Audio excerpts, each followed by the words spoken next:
So we're getting started. So here's the deal. We have been talking about doing a podcast for a long time. We've been inundated with the, what's it going to be called? What's it going to be about? So we just decided... Jump in and do it. Yeah, who cares? We're just going to do it. No name, no sponsors, no real agenda, and here we go. This is the podcast. Maybe at the time of recording we don't have a name or anything like that, but maybe by the time we post it we'll have a name, hopefully. So we should probably tell you who we are. Go ahead. Why don't you go first? Okay. My name is Keaton. I am a 3-stripe blue belt. I've been training for just a tad over four years now.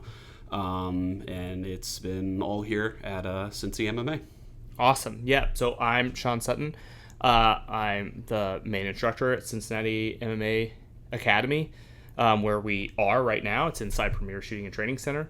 We're in the conference room. I'm a black belt in Brazilian Jiu-Jitsu. I also have a number of other instructorships, like full instructor in JKD Unlimited, which I'm very proud of. Kali instructor, a CLOT instructor, brown belt in Judo. I'm black belt in the Marine Corps Martial Arts program. I'm a Muay Thai crew, which is like an instructor. Like there's no belts, but it would be like a black belt instructorship there, and probably forgetting one. Geez, save some for the rest of us.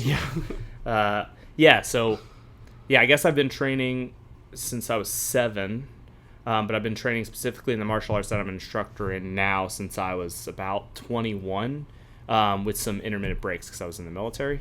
And I've been with JKD Unlimited for like 15, 16 years. And I trained in Hawaii with Burton Richardson, the founder of JKD Unlimited, so on and so forth. That's also where I got my Brazilian Jiu-Jitsu black belt. I assume, since Keaton likes Jiu-Jitsu a lot, we're mostly going to talk about Jiu-Jitsu. Probably. When it comes to martial arts, but, again, there's no agenda. We might end up talking about World War II, so here we go. I put notes on my phone saying, don't talk about World War II. At least got to get halfway through it. Awesome. So we did prepare questions for each other. And like topics that we wanted to talk about. Mine are like so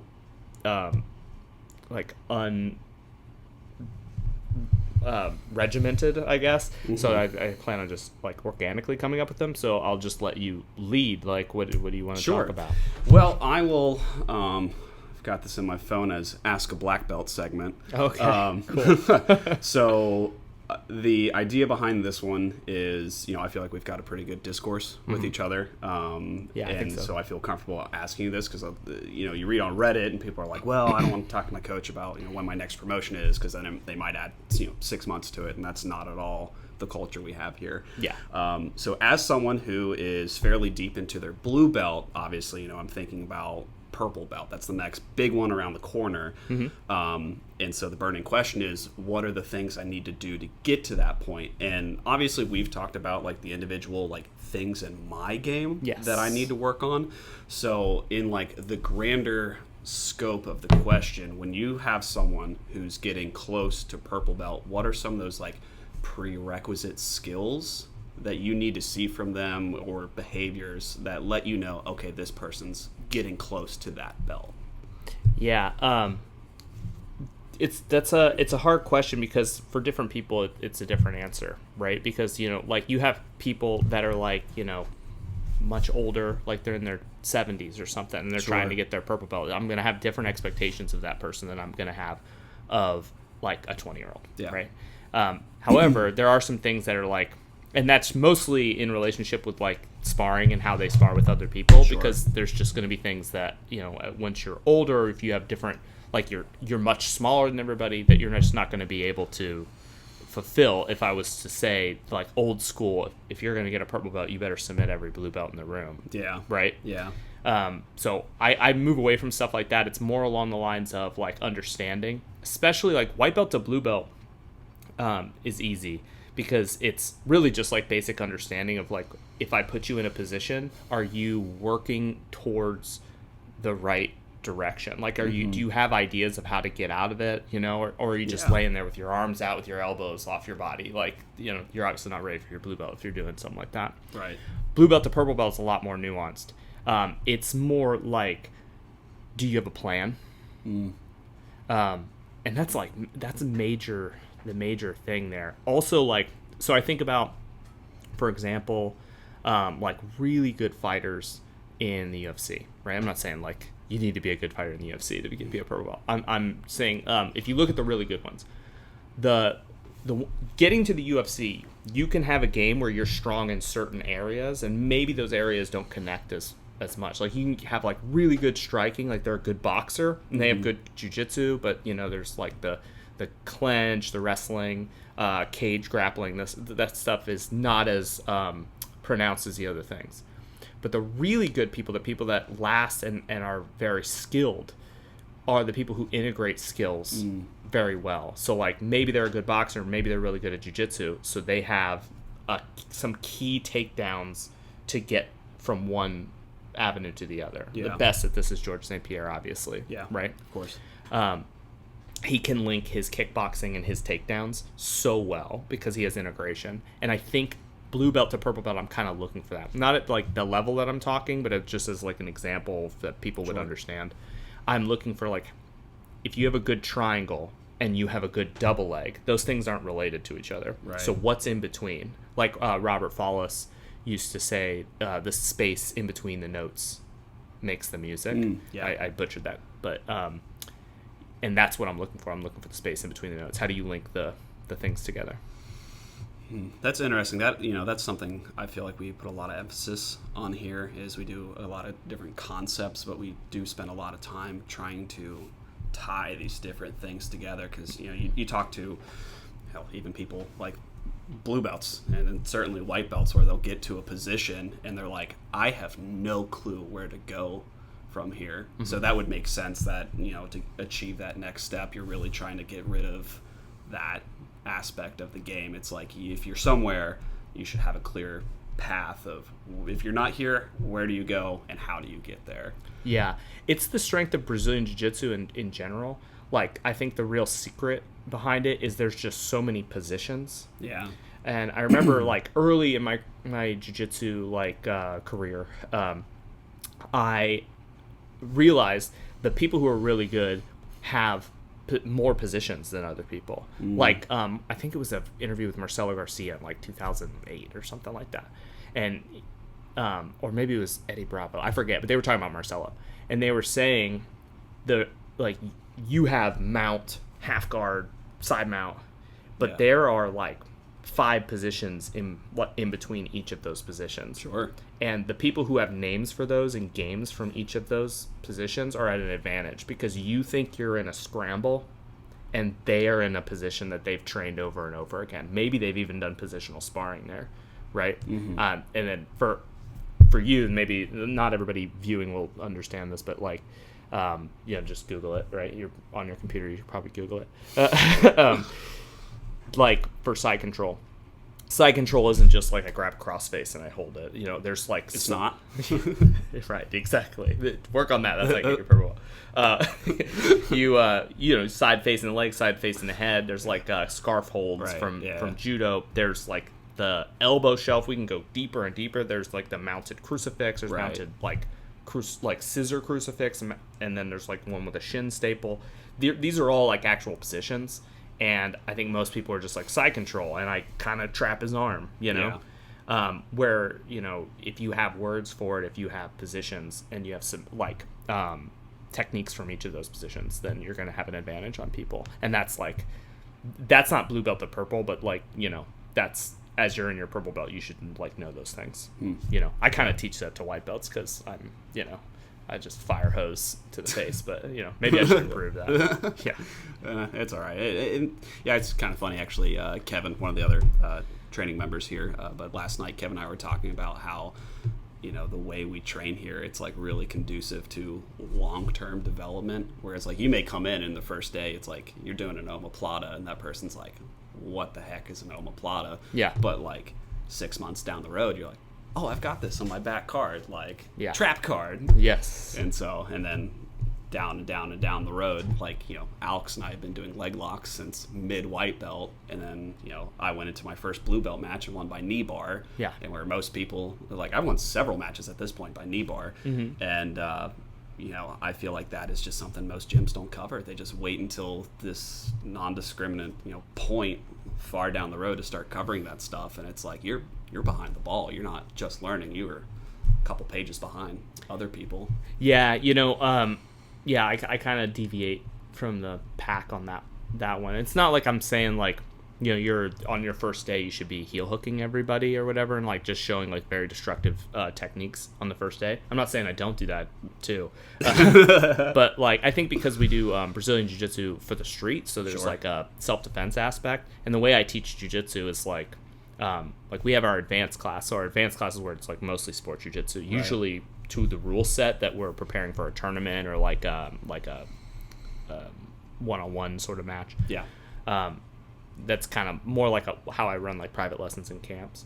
But for my regular classes is Brazilian Jiu-Jitsu for the street. So I'm talking about like, what if there's a weapon involved? What if there's striking? So Jiu-Jitsu gets distilled down because I want to show the techniques that work in each thing. And if I'm going to branch off and talk about something that's more sport-based, there's a reason I do it and I talk about it. Yeah. And then the same thing for MMA, same thing if there's a weapon involved, which means I can't wait until you're 5 years in to show you leg locks, because if you get into a street fight with a guy who's like knows jiu-jitsu or just watches MMA and just kind of figured it out, if he puts you in a knee bar and he breaks your leg, your fight's going to get a lot harder once your leg's broken, if it's not over right then. So that's kind of the idea. I got to show it to you early, not necessarily center the whole game around it, but like you got to know it right away. Yeah, you made a point in there. You were talking about basically learning things at certain belt levels. That actually goes into my next question. So within your own personal development in your game, was there a particular like breakthrough moment or big developing game or part of your game at each belt level? So like, what was your big thing? I guess white belt's kind of silly because you're learning the whole thing. Yeah. But like, so like for me at blue belt, guard retention has been like my big like theme for blue belt. Do you have a theme for each belt level, you feel like? Yeah, I had a couple themes in each one. I'll try to go quick. It's only 5 belts, so it should go quick.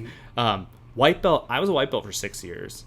So I was a white belt for a long time, and there's like my military service and stuff in there. Yeah. So like my game at white belt, I did have a game at white belt that developed, and at white belt I could be pretty near the, like before I got my blue belt, I was pretty competitive with blue belts. Obviously I've been doing it for 6 years. I ought to be, right? And I was actually a blue belt for only a short period of time before I got my purple belt, because I met Burton and I still went through all the ranks and stuff, but I was just a little bit faster at blue belt. But white belt I did a lot of double underpassing and a lot of Americanas, arm triangles, and rear naked chokes, like my whole thing. I really wanted to be good at chokes, and that's like all I really cared about. I kind of didn't like joint locks. This is weird to say because I do joint locks all the time, and to have that kind of preference is silly, right? It's just, I'm not a joint lock guy, I'm a choke guy, but I'm a white belt, so I had no idea what I was talking about. Your grand experience of 4 years. Right, exactly. It was, but Americana, I did Americanas a lot. Although the first submission I ever hit was a Kimura, but I didn't know what it was. I just kind of hit it. Then blue belt, I really was focused on MMA at the time and training for MMA. So blue belt was a lot actually about ground and pound. However, from going from white belt to blue belt, my instructor told me that he doesn't give blue belts out unless someone has a good omoplata, triangle, and armbar, right? Like they need to have like good understanding of those things from the bottom position. And so, the one that I really wanted, and the one that, obviously I was obsessed with chokes, and the one that he wanted me to do was triangles. So I focused on triangles, and I only did triangles for 6 months. Every submission I did was a triangle. I added some stuff in, like if I was in a triangle, I can armbar you if I can't finish it. Stuff like I can kimura you, but I have to be in a triangle. So everything was about trapping. Yeah. into the trap triangle, which is a subposition of the triangle. So white belt to blue belt, although my game was about Americana, it became about triangles and doing triangles. Yeah. Then as a blue belt, it was about ground and pound. And because I had spent so much time doing triangles, it was about triangles. I did triangles all the time. And then around purple belt, when I became a purple belt, I went into a tournament and I got heel hooked. I got heel hooked in the gi, so I won. But I didn't know how to stop it. Yeah. And this probably sounds weird to anyone who knows me now. You're off screen here. Oh, sorry. Thank you. You're all good. You're all good. It's the first time we've ever done it. Which might sound weird to you that I didn't know how to stop the heel hook or really had to do it. Foreign concept to me. Burton had shown me the heel hook. This is not like he didn't show me. He showed me. Yeah. I just didn't really pay that much attention to it at the time. But I got heel hooked in the gi. And then I was doing a bunch of open mats, like going around Cincinnati, which is where we're at, doing a bunch of open mats. And I got this DVD called Catch. It was Dean Lister's Catch DVD. And he had like the first systematized version of leg locks. Now I knew them all, but I didn't have a system for them. Sure. And at the same time this is happening, EBI, like Metamoris was starting to happen when this was going on. And I was watching Metamoris, and then EBI came out. It was like the first or second EBI. And everybody knows the DDS team, Danaher Death Squad, came in, and they just obliterate everybody with heel hooks. And I was like, oh, okay, there's something to this thing that I'm already doing, right? Yeah. Like that I'm thinking about. And then around the time Danaher put out his leg lock instructional, I got it immediately. I actually have two versions. I have the one where the audio is real bad, and I have the one that they still sell. So I had that like day one that it launched. Yeah. And like BJJ Fanatics had just launched. And so that became a lot about heel hooks. And now I'm kind of known as a leg locking guy. I don't even think of myself as that way because I think of myself as more of a top pressure kind of person. Yeah. But everybody that I roll with talks about me like I'm a leg locker and that I mostly do leg locks. So that was purple belt. And then brown belt, again, was about just getting back to top pressure and like, purple belt I started in butterfly guard all the time. Yeah. In brown belt I wanted to get back to my top pressure, and then as a black belt as a brown belt and a black belt I started doing judo because I really wanted to like hone in my takedowns. I've always kind of had okay takedowns, but not like if I went against like a wrestler or something. Obviously they have a little bit more experience than me, so they'd be able to get me to the ground. It's more about my guard. But I wanted to change that. I wanted, like, I don't care if you're a wrestler, I'll still take you down type cool. situation. That's really cool. Yeah. Long answer. Sorry about that. No, I figured it would be a longer question, but It's been 19 years. Yeah, and that's the thing. As someone who's, in still the very beginning of their grappling career, it's, interesting to get that insight from someone who has been doing, I mean, you said 19 years, that's almost, what is that? Almost 5 times as long as I've been doing it. Yeah. So getting that perspective of like, what you need to work on, and then going back and re-honing in on what you did, in the very beginning, because you have developed that bottom game. That's really interesting, because I think about myself, because I'm a guard player. Mm-hmm. So is my purple belt going to be all top pressure, smashing, and then, at brown belt, I'm going to go back and basically do the opposite and tie it back into my guard? It's just kind of interesting to think about, because I think about what I'm doing now and then how it's going to expand out. I think a lot of people have the same experience of you start and it's all about fighting. Like, so you want to be on top, and, it's just like you start jiu-jitsu and you want to, like, it to be efficient for fighting. Yeah. And then as you get better and better, it starts to become about, like, beating your friends in the gym, Yeah. And you should, like, I do I put a lot of emphasis on keeping our focus in that first part, like, so it works when you fight, when you actually fight. Absolutely. But still, like, I did it, like everybody does it. You start developing your guard. Guard is the thing that differentiates jiu-jitsu from other grappling arts. Right. It is the guard. Yeah. Like, besides luta livre, which is like a old no-gi style, guard is like not really that emphasized, even in judo, where jiu-jitsu came from. It's a lot about top.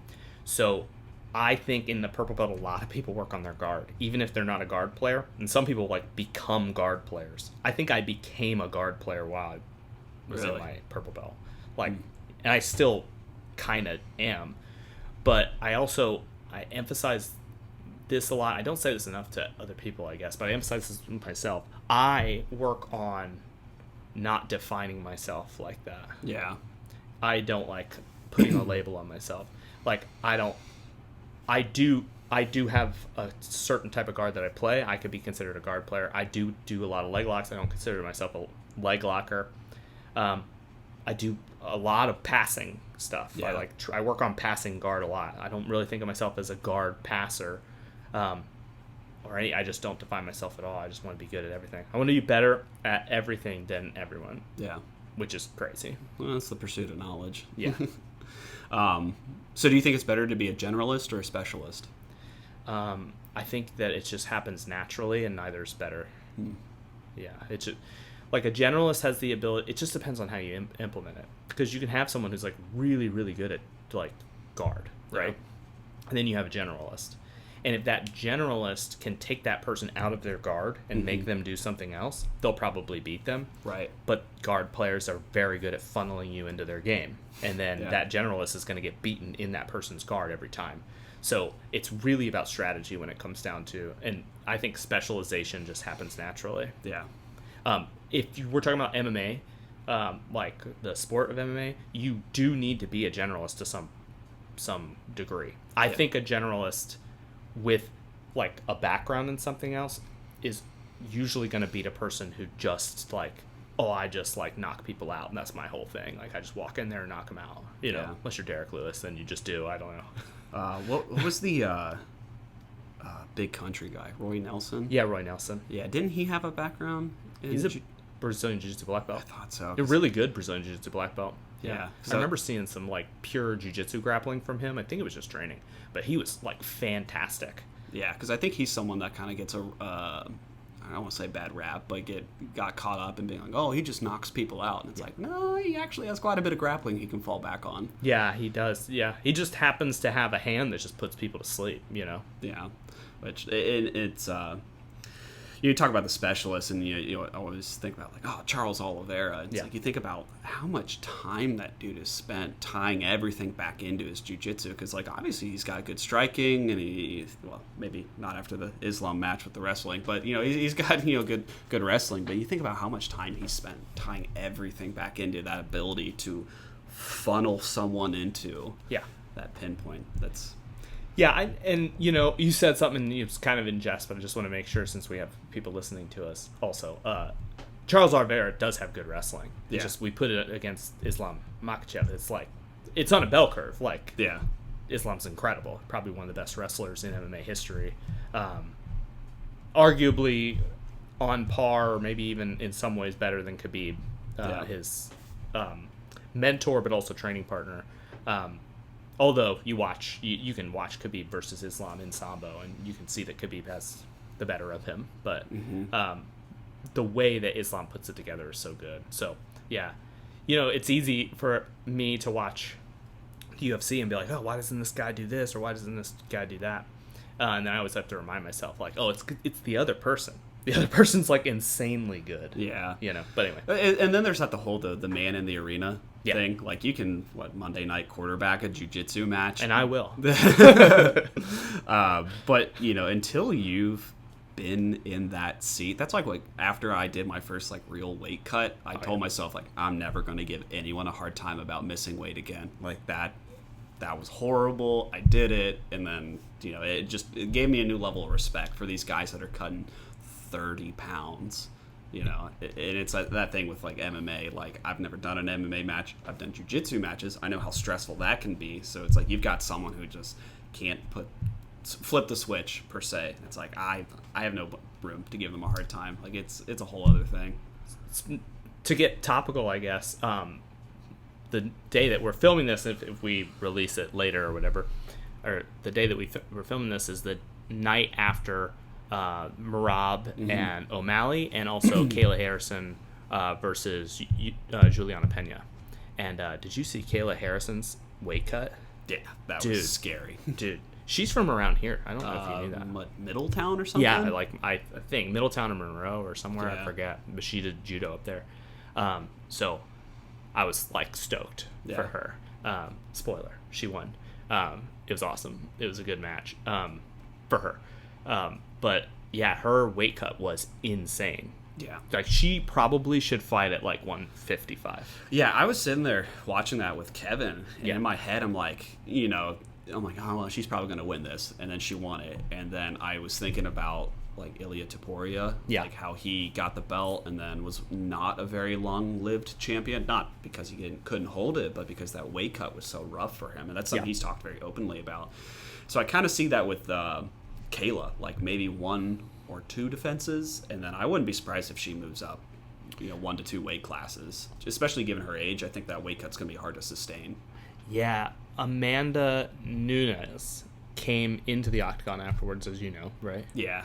And they face off, and that's the fight to make. And I wonder if that'll be at 145 and not for the belt. Didn't they have a women's 155, don't they? But there's like no one in it.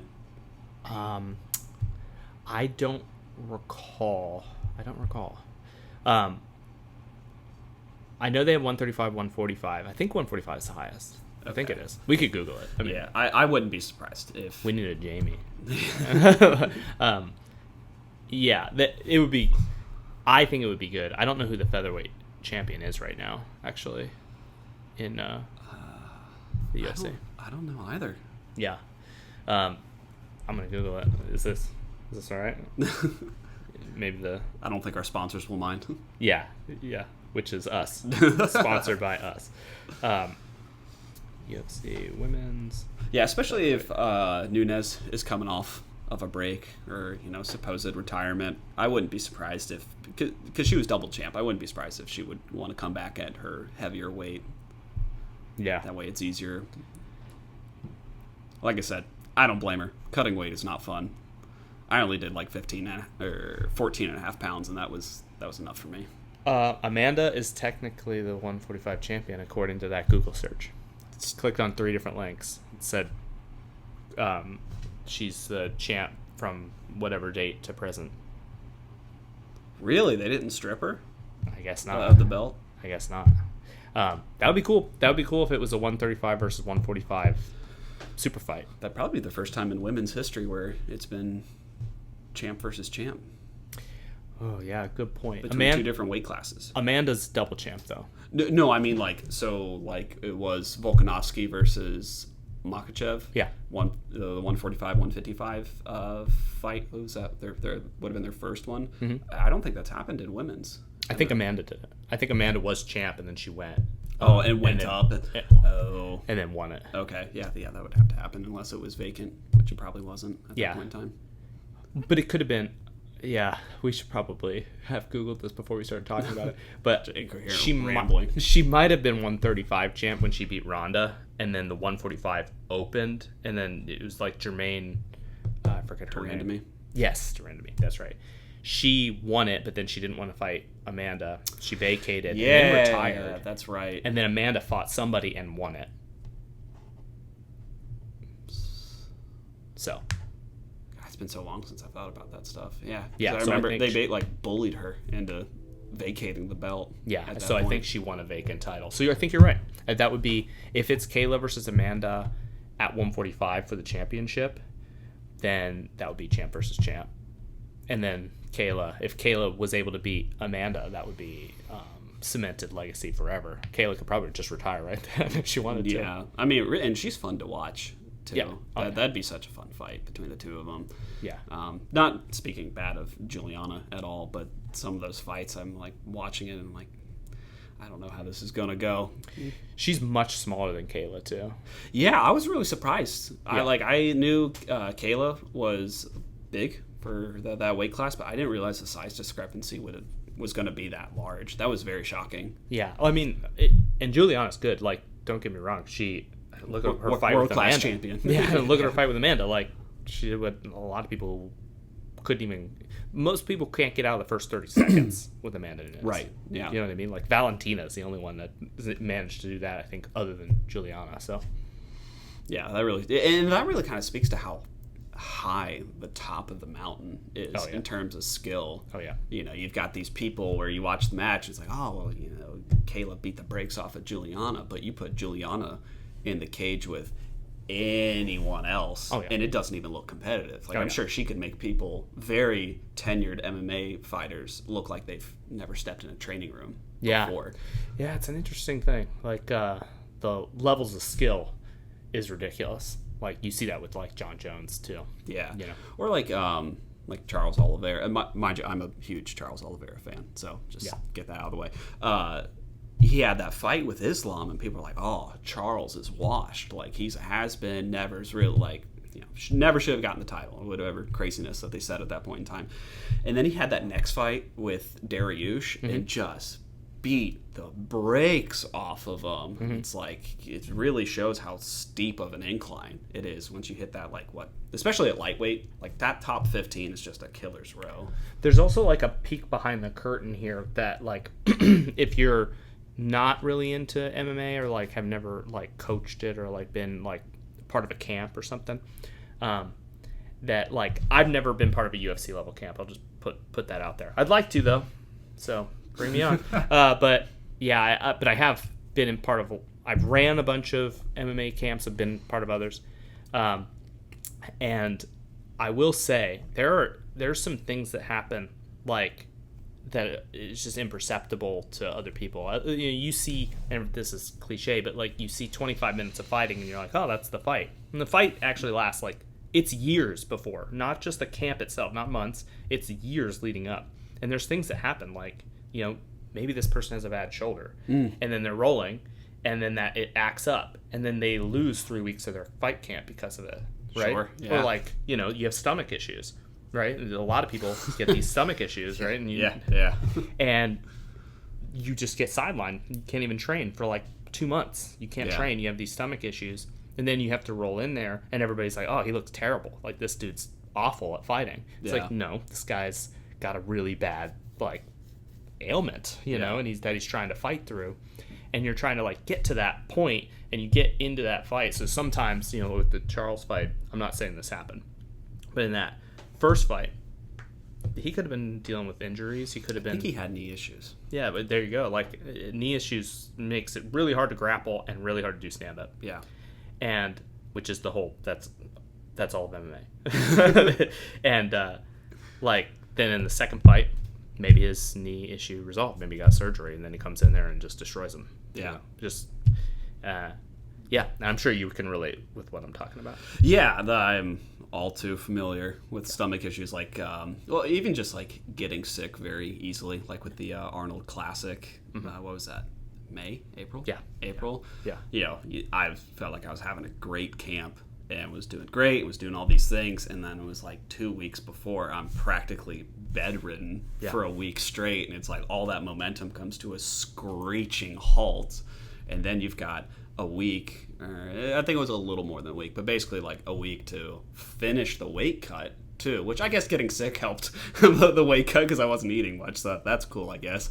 But then you're trying to like catch up and all these things you had been working on, and to like mentally you just feel like you're at a stalemate. So that's, I mean, obviously a local jiu-jitsu tournament is not the same scale as fighting Islam Makhachev in, you know, Abu Dhabi, but it's to the same thing mentally. Like it's difficult to get over that hump and then, you know, do the damn thing at that point.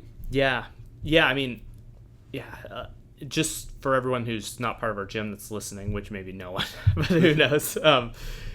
Me when I listen to it later. Yes, exactly. The Arnold Classic, we did the Arnold Classic last year, and we really liked it. It was Grappling Industries ran it. There's like thousands of competitors, and we really liked it. Like a lot of gyms came from like all over the place, from like Tennessee, Kentucky, all over Ohio, and I mean just everywhere. They came for the Arnold, and we liked it. So we spent like a year preparing for the next one, and then like right before, like the month before the tournament, everyone in the gym got sick. Which, you know, if you do martial arts, you know that if someone in your gym gets sick, you're all going down. It always happens. It's like Thanos. It's inevitable. Yes, right. And like everybody goes down, and you go down in little like spurts. One guy, and I won't call him out, but one guy was literally sick until the day before the tournament, and he went in there pretty much sick. Oh, yeah. The fact that he even like walked down the mat was crazy. But yeah, I mean, like Keaton was like bedridden, and then walked in and was able to get third place in like I don't even how many people were like 21, 22 man division. Yeah, 21 man division. He got third place, and only lost to the guy who won the whole thing. Yeah. So, good job, Kyle. Yeah, I want to run that one back. Yes, if you're listening. Yeah. Yeah. So I mean, he did really great, and then we got another guy, in which I will call him out, Idris, who he competed, and he got sick too, I think. Yeah, he was. And then he came back and not a point scored on him. Freight trained. Yeah, everyone. He beat everybody, got gold medal, and everybody else, had some pretty great matches. It was intermittent, but yeah, and not everybody competed. Like we rolled out the first time, and it was like, I think we had, including the kids, I think we had like 11 or 12 people. It was crazy. Yeah, it was hard keeping track of all the matches. Yeah, and then the second time it was like 4 people, like 5 people including. No, 6 people including the kids. So it's pretty bad. Even the kids were getting sick. It was bad. Yeah. Well, welcome to Ohio. Yeah. Yeah, exactly. But yeah, so I have a question for you. Yeah, go ahead. I don't know if we're halfway through or if we think we're just started, or maybe we're done. I don't know, but I'm gonna ask you a question. Time is a loop. Yes, that's right. So like for you, you came to ask a black belt or whatever. I'm gonna ask you from the other direction, because sometimes I forget what it's like to be new. Yeah. Like I've done martial arts most of my life. So when you started, what were, and you can talk about jiu-jitsu or MMA or so the self-defense stuff like JKD Unlimited stuff we do, whatever. What was the biggest barrier to entry for you walking in? Really, I think that barrier started even before I came to the front door, because I was a fan of MMA. I watched UFC when I watched the UFC when I was real little. Like I remember watching Chuck Liddell with my brother at his apartment. Yeah, and then there was a big gap where I didn't watch it, and then probably late high school, a buddy of mine got me back into it.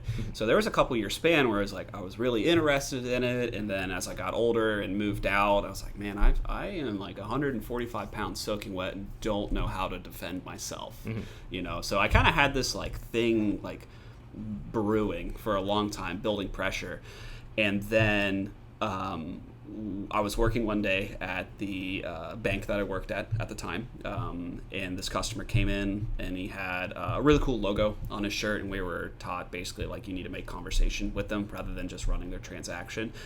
And that conversation was the, let's say, boiling point for me to finally go in and try it. So the biggest barrier of entry was I didn't know anyone that did it.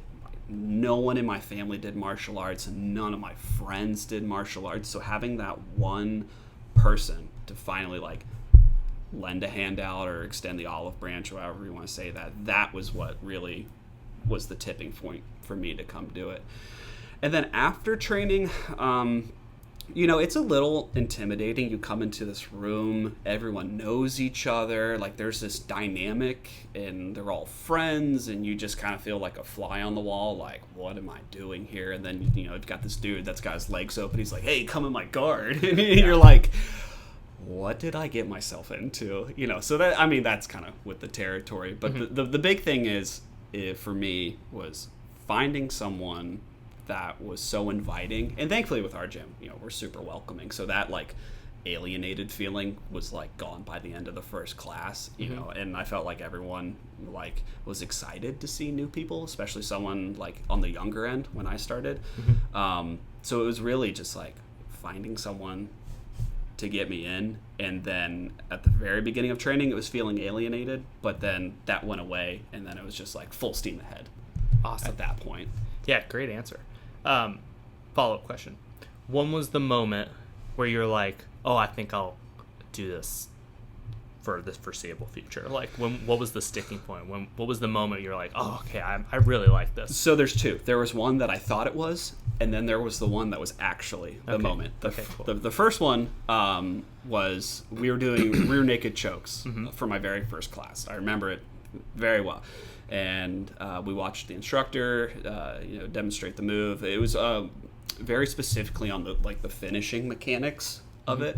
And so I sat down, and it was Dave, and Dave did the rear naked choke on me, and I remember thinking like, oh my God, I have no idea what to do to get out of this. Like, and mind you, Dave is one of my best friends at this point. He was one of my groomsmen. But at that point in time, he was just some dude I'd met at a bank once. Yeah. And now I've got this muscle hamster, choking me. So it's like, what's going on here? But then when I did the move to him, and I was like, oh, I can do this too. Yeah. Like, I have this power too. I just need to learn it. So at that moment, I was like, oh, there's something to this. I should stick with this. And then, so I was very consistent after that point. And then about 3 months in, someone was like, hey, have you ever thought about competing? Or it was probably like a month or two in. Someone was like, hey, have you ever thought about competing? And I was like, oh, I don't know. I'm kind of here for self-defense. And someone made the comment, oh, well, if you do a tournament, it's basically worth like 3 to 6 months of training, whatever that saying is. And so I'm like, all right, well, heck it, we ball. Yeah. And so I signed up for the Naga at 3 months into training.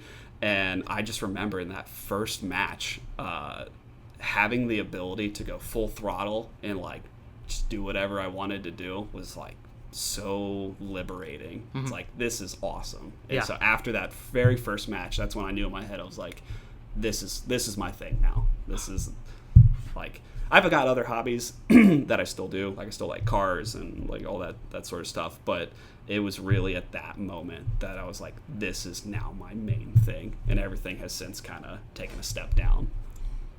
Awesome. Yeah. Competing's been a really big part for me in like developing my journey, and like I think I would still love it without competing, but there's just that aspect of I spend so much time here and I've got the sweat equity and I build these skills, and I roll with people who are way better than me and I get crushed and I try to learn from it, and I can take that accumulative time and effort into one finite moment and put it to the test.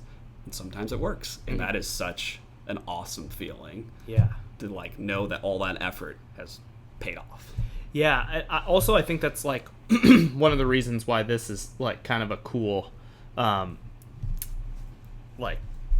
partnership for the podcast too, because I do think we are different in those ways. Like, number one, I'm obviously closer to the end of my life than you are. And I've also been doing it for a long time, and you're kind of newer to it. I don't really compete anymore. I'm not really interested in competing anymore. I have competed in jiu-jitsu, but like I'm not that interested in competing anymore. And I'm like much more interested in coaching. And I have a huge focus on self-defense. Obviously, like being in the military before, like I have like, there was a bulk of my training which was like, all of my training was just thinking, if I get deployed and I get in a situation where I'm in a hand-to-hand combat, I will win no matter what. Yeah. Like, that was like my thought. Yeah. Like, if that's the situation that happens, I'm going to win this.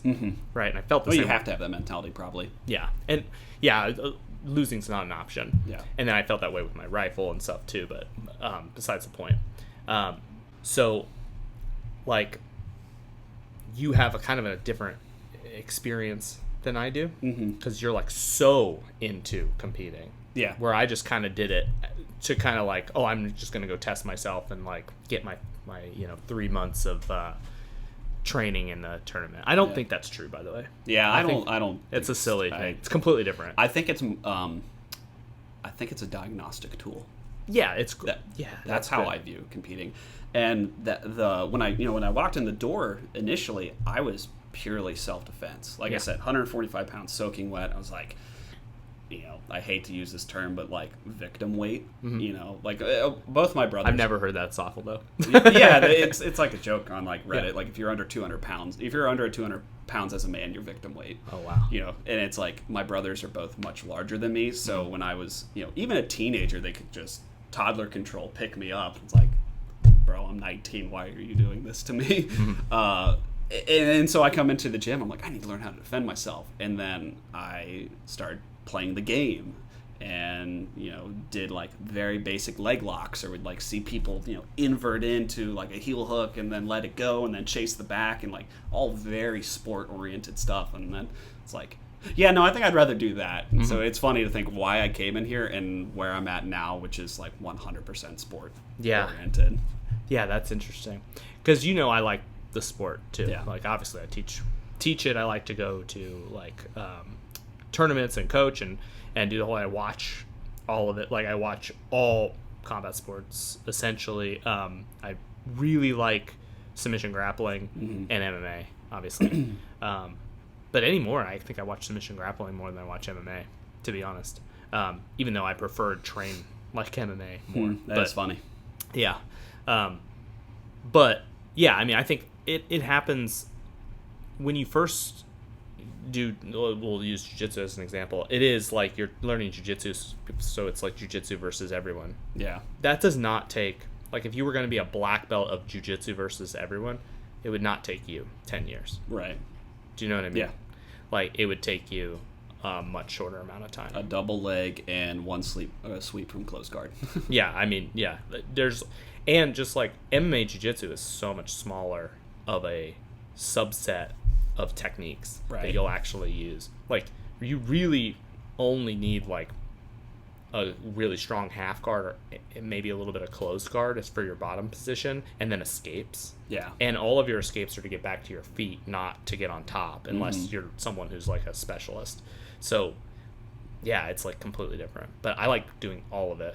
Obviously, I like doing martial arts in general. I don't like, you heard all those instructorships that I have. I didn't do that because I'm just like some like dude who's chasing clout. Like I just like to do that. Yeah. It's like something I enjoy doing and just seeing how it changes things. And that's, I have noticed, obviously my main priority is jiu-jitsu at this point, but I have found as I do other disciplines that they will then help, just maybe indirectly, my jiu-jitsu as well. So that has then fueled my interest in expanding outside of it. So like boxing, completely separated from jiu-jitsu. But the footwork aspect of it, that's something I struggle with greatly. And so I have found that as my footwork gets better, my wrestling gets better, and then my takedowns get better. And so it's like maybe that specific art does not tie into jiu-jitsu, but there are shared skills indirectly. And so like, then MMA is kind of the whole gambit. And so as I do more MMA, that teaches me more like get out from bottom. And so if I've got a guy that I don't want on top of me, that's gotten a lot easier as I've started to more consistently train MMA. Yeah, what I have a saying that I used to say all the time, and then I kind of changed it, but I want to explain it. So I used to say in class all the time, styles are fake. I remember you saying that. Yeah. Styles are fake, and I mean it. But then I started saying styles are individual. Like the only style of martial art there actually is the style that you employ and like that you employ and that I employ, because we're different people and we express our bodies differently. Those are the actual styles. And I think a lot of martial arts are literally just the style of a person or a group of people that becomes like codified and then comes out. You know, the reason I like mixed martial arts, it's the same reason I like Jeet Kune Do. Well, at least the lineage of Jeet Kune Do that I'm from. That was kind of an inflammatory comment. You're gonna have all the JKD guys like freaking out in the comment section. Yeah, well, I like their stuff too, but there's a thing that I like specifically. So when I talk about JKD, I have to acknowledge that not every lineage does this the same way. But the thing I like about MMA, the thing I like about Jeet Kune Do, and the thing I like about Jiu-Jitsu is that it is not about doing it a certain way. It's about doing it your way. It's about, and like Jiu-Jitsu is, and I've said this before, is really just like a mixed grappling art. That's really what it is. Like even Hulse Gracie in the early days would go around and he would go and train with Sambo people and Judo people, and he'd come back and they'd show moves, and then they would kind of be figuring out how to beat those moves. But when you do that, you integrate movements. Yeah. Right? Yeah. And so, like, it already became that. And now that it's submission grappling, you see, like, all these, like, wrestle jitsu guys. And now there's even, like, wrestle judo jitsu guys, and, like, integration of, like, judo, like, Olympians doing jiu-jitsu. And now they're doing, like, this hybrid version. And then everybody's kind of taking what works. That's the secret to fighting. Like, and really, like, martial arts styles are either a marketing tool, a sport with a rule set, Yeah. or like a way to like codify. And that's how I use them. I use them as a codification. So when I go and do judo, you know, I do practice judo with judo rules. I practice judo with like Olympic rules, and I'm practicing judo with like the more like Japanese style, the more modern Japanese style where you can grab the leg again, but you have to have a lapel. And I've done judo where you can just full on grab the legs back in the day. And for me, it's I just think of it like, how am I going to help my grappling in general? Yeah. You know, how am I going to use judo to help the competitors use this in a sport? How am I going to introduce this into wrestling? How am I going to employ this when I'm doing MMA or in self-defense? So I just think about like, I just take the parts out that I need from it, but I try to do all of it because I don't trust myself that I could just look at it and decide, oh, this is all you need. Yeah. I need to do each thing and then actually try it against someone that I'm sparring or fighting back with, and then it'll tell me, like my experience will tell me what's right. So, well, that kind of makes me think about you had made a comment how certain camps will do it in reference to MMA. Like, okay, we're doing wrestling rounds. Okay, now we're doing boxing rounds. Okay, now we're doing kickboxing rounds. Okay, now we're doing jiu-jitsu rolling, and they're very segmented in that regard. And the guys who do really, really well are the ones who tie it all together, have those transitions. So when you're talking about specific move sets, I feel like if you really dissect it down into, well, this is a double leg from wrestling, and that's not, whatever this is, and this Kimura is only from old school gi jiu-jitsu.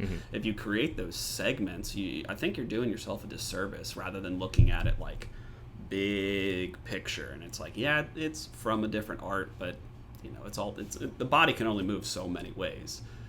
So if you just slap a name on it and then, like you said, the rule set, it's like, pull those labels off. It's all the same stuff. It's just what's limited within the context of the tournament per se. Yeah, it's all about how you approach it. The critique that I have is when they just do kickboxing and then wrestling and then jiu-jitsu. They're practicing 3 different sports to do a sport. Yeah. Do you know what I mean? Yeah. That's like, I got to think of something that would be like this. Let's say I want to play American football, right? I want to play American football.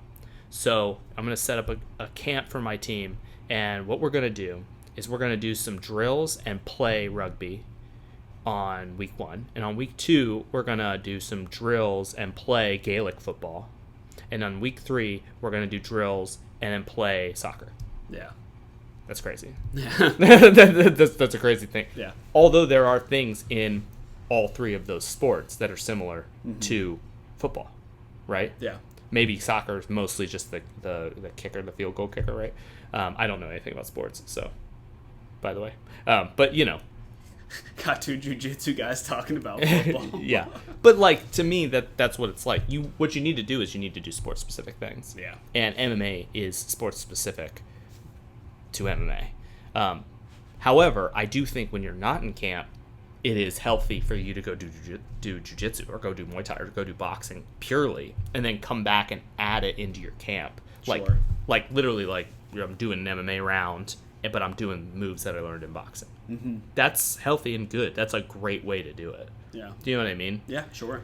Because when you're preparing an athlete, you should have like a general fitness.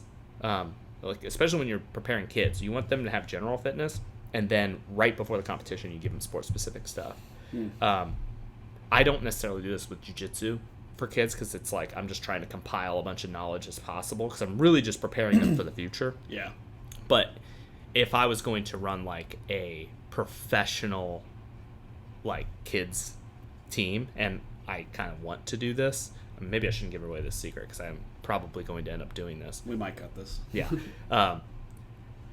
What I would do is I would have them have a very focused point of their development on general fitness. Yeah. And then they would do class the same way they're just acquiring knowledge. They need to do that while it's going, but like the bulk of their like physical training should be generalized fitness. So like throwing a ball, like jumping, like, like standing jumps, long jumps, like learning how to move their feet, like stuff like that.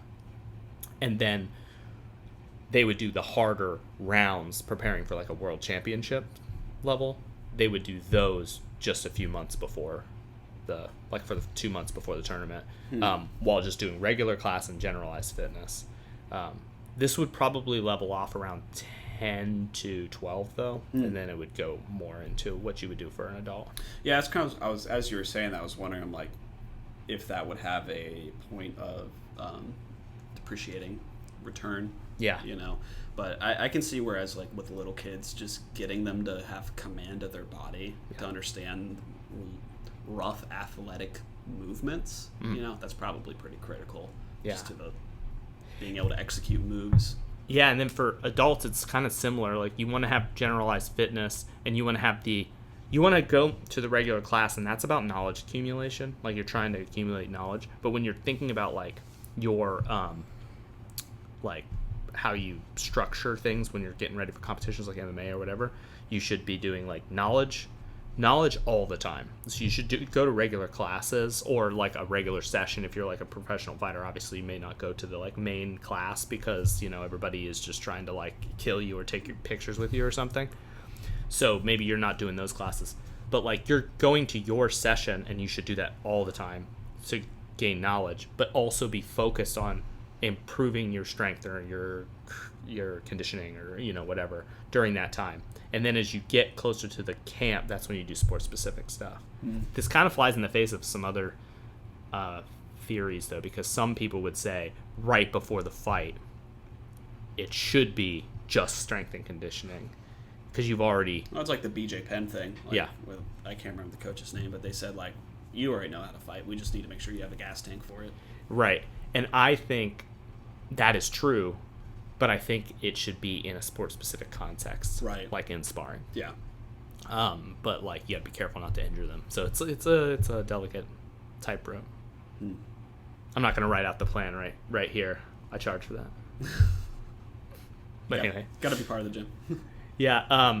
So you have an open mat that you're about to go to in a second. So we're probably gonna start wrapping up. But do you have any other questions that you want to hit?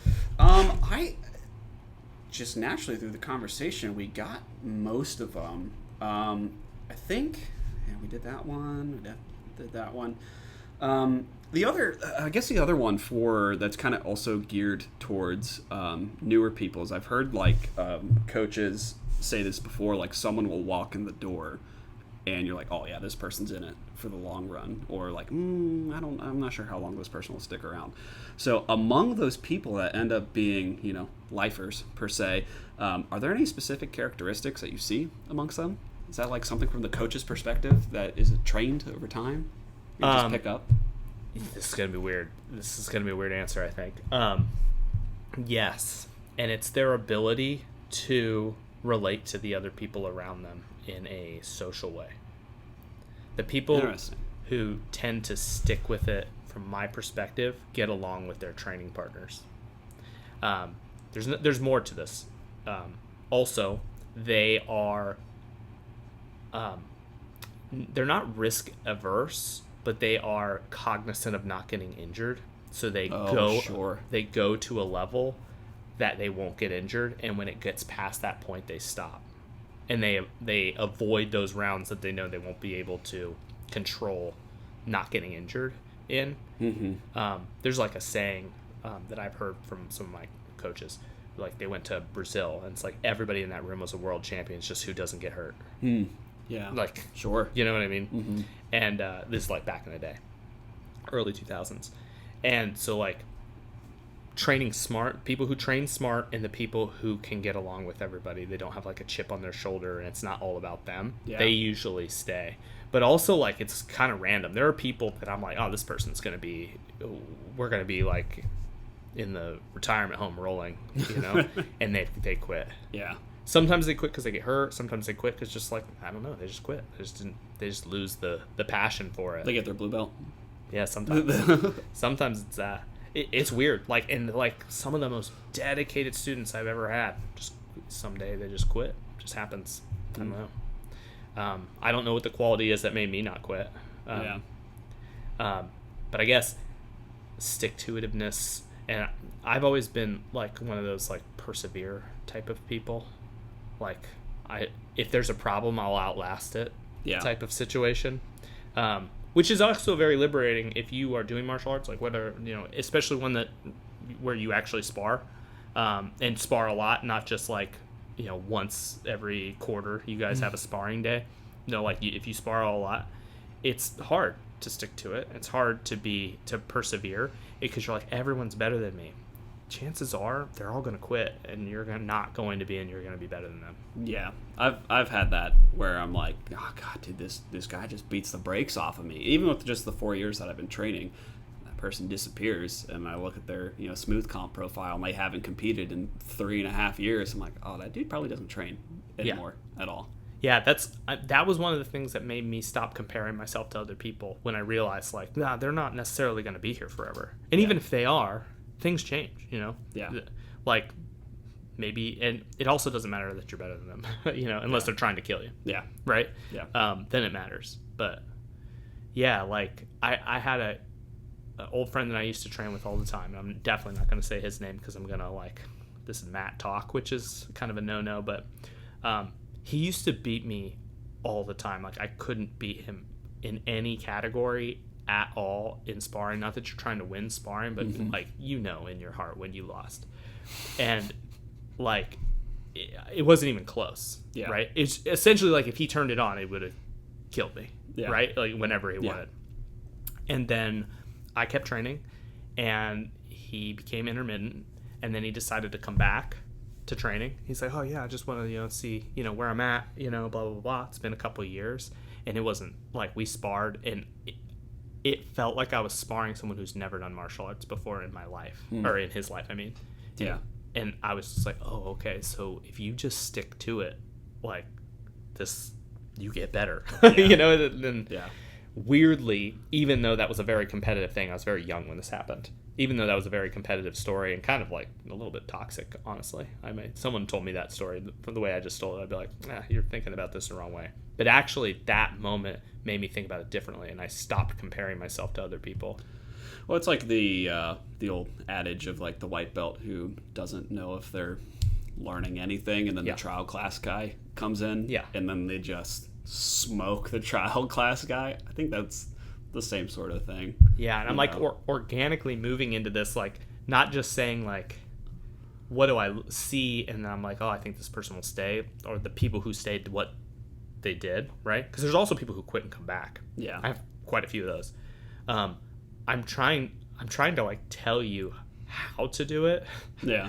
And one thing that I think that I was able to do and figure out that I think other people could do as well is I stopped thinking of myself as who I am right now and started thinking about who I am over the body of work. Yeah. And I do this in like, I think it was in like my early 20s that I figured this out. But like, you can say who you want to be in 5 years, and then you can become that person. Yeah. Like, as long as you just keep remembering it and stick to it, you can do it. And I've done it over and over and over in every category of my life, including martial arts.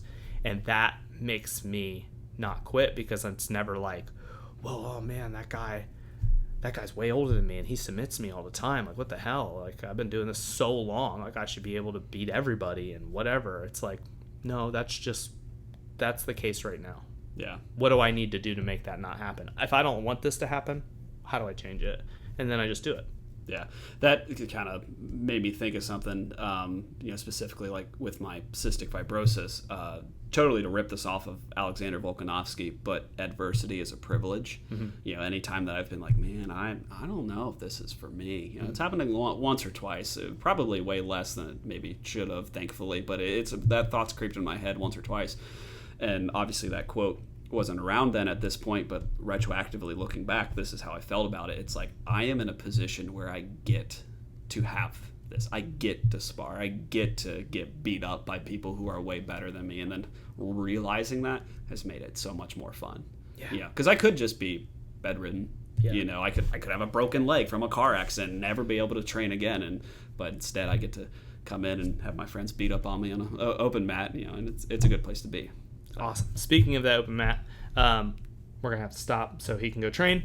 Yeah, this was fun. Yeah. Hopefully we'll figure out a name before we post this thing. Hopefully if you listen to it, like that one person out there, our moms listen to it, right? You guys liked it. If you have a name if we post it before we have a name, if you have a name for the podcast, just tell us what you think it is. And if there's things you would rather us talk about that we didn't talk about here, just send us a message. All right, if you've got questions that you want to ask your coach, but may not feel comfortable doing it, I think this is a good way to air those out. Yeah, and I'll answer anything. And if I don't want to answer, I'll just tell you.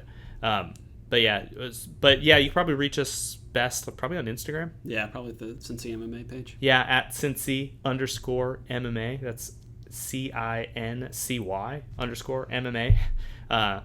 Do you want to plug your Sure, Instagram? And mine is Rolling for a Cure. Every word has an underscore underneath it. So rolling_for_a_cure on Instagram. Yeah, I have another Instagram that's just me, but probably just reach out through the gym one, and maybe we'll do an outro card with all the stuff on it, but who knows? Yeah. Probably not. Hollywood. Yeah. All right. Well, this was fun. Yeah.